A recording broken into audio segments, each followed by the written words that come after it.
Yan, magandang umaga po. Nandito ngayon tayo sa isang lugar, no? Na para tayong nasa Baguio. Ah, makikita niyo yung lugar ay bulo-bundukin at parang mga rice terraces. Wala tayong magawa kaya medyo naghanap tayo ng maganda-gandang pasyalan. Sa ating mga kaibigan dyan, baka gusto nyo mamasyal, makarating dito sa mini rice terraces ng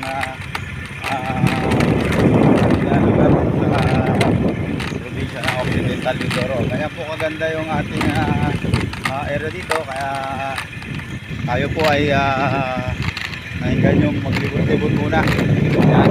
At ako talaga mapapansin yun talaga po napakaganda ng lugar nila. Talagang magandang pagmasdan. Ano po? Kaya kung makikita niya, titingin tayo sandali. Para naman sa kuhan, yan, makikita niyo, ikot ko yung camera. Ayun, no, di ba? Napakaganda po nung area. Kung inyong pagmamasdan ay talaga namang kayo ay